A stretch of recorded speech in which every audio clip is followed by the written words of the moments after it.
लग रही। तो खवातीन और हजरात और मेरी तमाम बहनें और भाई और मेरे साथी जो यहाँ पे मौजूद हैं, आप सब मुबारकबाद के मुस्तहिक हैं।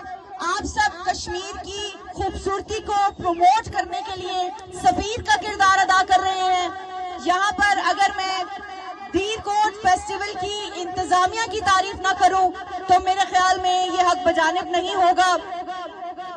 धीर कोट फेस्टिवल की जो इंतजामिया है, खास तौर पर यहाँ पर मुझे असिस्टेंट कमिश्नर नजर आ रहे हैं यासिर गर्देजी साहब, जो हर तरफ जो है वो ग्राउंड के ऊपर लोगों को फैसिलिटेट करते नजर आ रहे हैं। इसके अलावा उनकी तमाम जो साथी है यहाँ की जिले इंतजामिया, वो अपना भरपूर किरदार अदा कर रही है। मेरे ख्याल में आपको भी उसी तरह से गाइड कर रही है जैसे हमें गाइड कर रही है। मेरे इस्लामाबाद से आए हुए तमाम साथी, एक तो उन सबके शुक्रगुजार हैं, बल्कि उसके साथ साथ जो है वो हम खालिद गर्देजी साहब के खास तौर पे शुक्रगुजार हैं। खालिद गर्देजी साहब कश्मीर के बेटे हैं और हमें वो अपने साथ यहाँ पर लाए तो हम एक्सपेक्ट नहीं कर रहे थे। हम कह रहे थे अब हमें ऐसे ही लेके जा रहे हैं कश्मीर, लेकिन यकीन करें हम दिल से उनके शुक्रगुजार हैं कि वो कश्मीर को प्रमोट करने के लिए, कश्मीर की खूबसूरती को प्रमोट करने के लिए, कश्मीर में टूरिज्म को प्रमोट करने के लिए जिस तरह से अपना किरदार अदा कर रहे हैं। तो इस यहाँ पे कश्मीर में धीर फेस्टिवल की इंतजामिया के लिए भरपूर तालियां।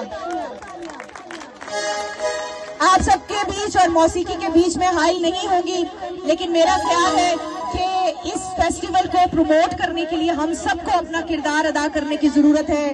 खूबसूरती को प्रमोट करने के लिए अपना किरदार अदा करने की जरूरत है। मैं तो करती रहूंगी, आप सब भी जारी रखिएगा। बहुत शुक्रिया आप सबका।